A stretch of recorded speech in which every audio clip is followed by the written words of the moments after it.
जय हिंद दोस्तों, स्वागत है आपका हमारे YouTube चैनल आयुर्वेदा स्टूडेंट्स में। आज हम एक ऐसा टॉपिक याद करेंगे जो कि अधिकतर एग्ज़ाम्स में पूछा जाता है। फिर या तो वो 5 नंबर में हमसे पूछा जाए या फिर 15 नंबर में। तो आज हम बात करते हैं अड़ू तेल के बारे में, जो कि एग्ज़ाम्स की दृष्टि से अत्यंत इम्पॉर्टेंट है। तो जो एवरेज स्टूडेंट्स हैं तो उनके सामने अक्सर ये समस्या आती है कि वो इसके इतने ढेर सारे घटक द्रव्यों को कैसे याद रखेंगे। तो जिसके लिए हमने यहाँ पे एक अत्यंत आसान तरीका निकाला है, जिससे आप जो सारे घटक द्रव्य हैं और प्रतिशत द्रव्य वगैरह जितने भी हैं तो उनको आप चुटकियों में याद कर लेंगे और कभी नहीं भूलेंगे। तो आपसे एक रिक्वेस्ट है कि आप हमारे वीडियो को अंत तक देखें, जिससे कि आपको हमारे ट्रिक्स को समझने में, उसको ट्रिक को याद करने में आसानी हो। क्योंकि हो सकता है कि अगर आपने कोई पोर्शन मिस कर दिया बीच का वीडियो का, तो हो सकता है कि आपको जो है समझने में बाद में दिक्कत आए। तो चलिए चलते हैं हम अपने सीधे अणु तेल पे। तो जैसा कि यहाँ पे अणु तेल लिखा हुआ है तो उसके नीचे श्लोक है। तो श्लोक अगर आप याद कर सकते हैं तो याद कर लें, क्योंकि श्लोक का अलग ही इम्प्रेशन पड़ता है एग्ज़ामिनर पे। तो एग्ज़ामिनर अगर श्लोक देख लेता है तो वो खुश हो जाता है कि हाँ, इसने श्लोक भी लिखा हुआ है साथ में। तो अब हम चलते हैं सीधे हम अपने ट्रिक पे। तो अणु तेल, जैसा कि यहाँ पे लिखा हुआ है कि वीपी के बैलेंस, ठीक है। तो इसका प्रमुख कर्म होता है, वी का मतलब वात, पी का मतलब पित्त, के का मतलब कफ, बैलेंस।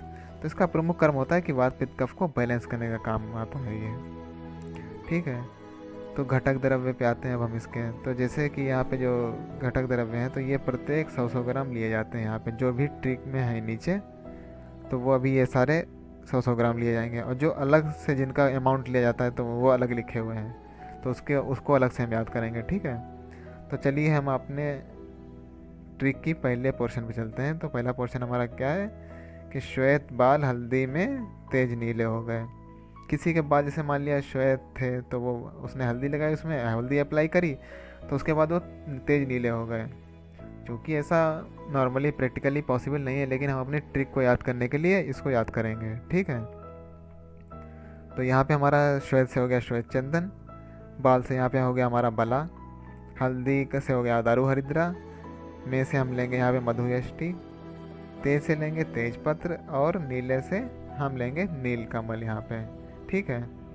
तब उसने बालों में हल्दी अप्लाई की थी, तब उसको नहाने की ज़रूरत पड़ेगी। तो नहाने की ज़रूरत पड़ेगी तो गुरुजी बोले कि पौंड मिला है, नहा लो जाके। तो जैसे गुरुजी बोले पौंड मिला, तो गुरु से हो गया यहाँ पे हमारा अगरू, बोले से हो गया बिल्व, पौंड से हो गया प्रपौंडरिक, मिला से हो गया हमारा सूक्ष्म इलायची यानी कि छोटी इलायची, ठीक है।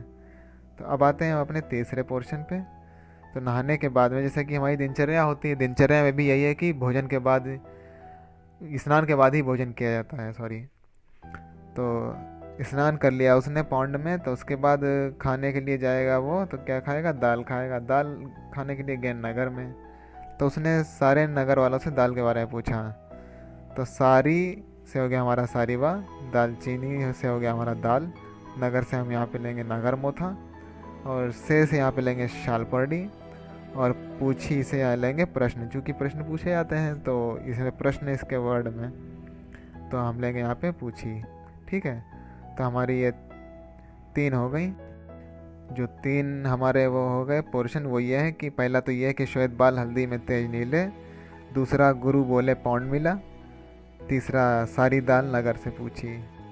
तो अब चौथा पोर्शन पे चलते हैं। तो चौथा पोर्शन हमारा है कि सातों देव जीवित कटे।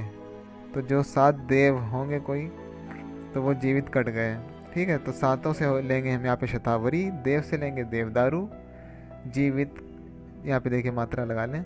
तो जीवित से होगा यहाँ पे हमारे जीवंती, और कटे से हो गया हमारे यहाँ पे केवट मोथा, ठीक है। तो सातों देव जीवित कटे, बड़ी रेणु ने बेड के कांटे खांस के कुंदरू सूंघे। ये हमारा अगला पोर्शन है, ठीक है। तो बड़ी रेणु ने बेड के कांटे खांस के कुंदरू सूंघे, ठीक है। तो यहाँ पे आ गए। तो बड़ी से हो गया हमारा बृहति, रेणु से हो गया हमारा रेणुका, बेड से हो गया वायुविडंग। यहाँ पे ने और के ये मतलब सिर्फ रिदम बनाने के लिए यहाँ पे लिए गए हैं। कंटकारी से हो गया कांटे, चूँकि कंटकारी में कांटे होते हैं छोटे छोटे से, तो यहाँ पे कांटे याद कर लेंगे। खास से हो गया हमारा खस, केसर का के ले लिया यहाँ पे, और कुंदरू का एज इट इज़ ले लिया पूरा, और सुगंध वाला, चूँकि सुगंध सूंघी आती है तो इसलिए सूंघे हो गया। तो हमारी ट्रिक क्या बनी आके कि श्वेत बाल हल्दी में तेज नीले हो गए, और गुरु बोले कि पौंड मिला। फिर सारी दाल नगर से पूछी, तो फिर उसके बाद सातों देव जीवित कटे। फिर बड़ी रेणु ने बेड के कांटे खांस के कुंदरू सूंघे। ये हमारी पूरी ट्रिक हो गई। सिर्फ इसको याद रखना है और बाकी एग्ज़ाम्स में लिखना ये है जो इसके द्रव्य हैं, ठीक है। तो अब आते हैं, ये मतलब जितने हम बता चुके हैं अभी, तो ये सब लिए जाते हैं 100-100 ग्राम। तो 100-100 ग्राम के अलावा जो हमारे लिए जाते हैं कि ये हम 100-100 ग्राम नहीं लेते हैं, तो वो हमारे ये क्या है, स्नेह द्रव्य हैं, द्रव्य हैं, क्वाथार्थ जल है। तो इनका अमाउंट अलग होता है। तो स्नेह द्रव्य में हम लेते हैं तिल तेल जो स्नेह प्रदान करता है। तो कितना लेंगे हम तिल तेल, 2.7 लीटर, ठीक है। अब आते हैं हम अपने द्रव्य पे। द्रव्य में हम लेंगे क्या, आज़ाद दुग्ध यानी कि बकरी का दूध। तो बकरी का दूध हम लेंगे कितना, 2.7 लीटर, ये भी सेम लिया जाता है, ठीक है। अब आते हैं क्वाथार्थ जल, जो क्वाथ करने के लिए जल लेंगे, तो वो हम लेते हैं 270 लीटर, ठीक है। फिर ये जल जब क्वाथ का अपशिष्ट हो जाएगा, बनेगा जाके, तो ये अपशिष्ट हमारा बचेगा लास्ट में 27 लीटर बचता है, ठीक है। तो आइए अब हम चलते हैं इसके उपयोग पे। जैसा कि हम लोग जानते हैं कि नासा ही शीर्षोद्वारम, मतलब नासा ही सिर का द्वार है।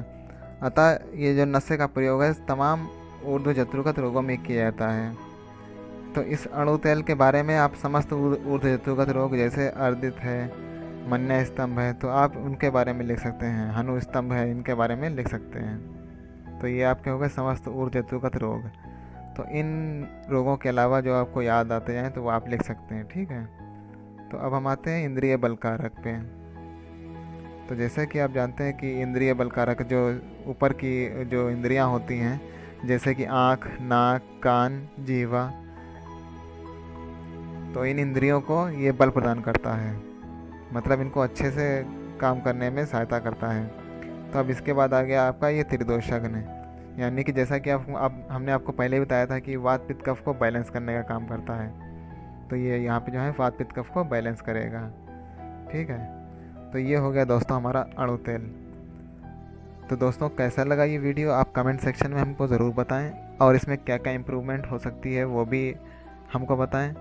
और अगर ये वीडियो आपको अच्छा लगा हो तो आप अपने फ्रेंड्स में शेयर करें, और हमारे आने वाले वीडियो की नोटिफिकेशन पाने के लिए चैनल को सब्सक्राइब करके बेल आइकन पर क्लिक कर दें, जिससे कि आप हमारे आने वाले वीडियो से अपडेट रहें। और आपका कोई भी सवाल हो तो हमको कमेंट बॉक्स में लिखें, ठीक है। तो आपकी परेशानी को जो है सॉल्व करने की कोशिश की जाएगी। इसके अलावा भी अगर आप हमसे किसी टॉपिक पे चाहते हैं कि इस टॉपिक पे हम आपकी निमोनिक्स आपको दें या आपको नई वीडियो बना के दें, तो आप हमको बता सकते हैं। जय हिंद, धन्यवाद।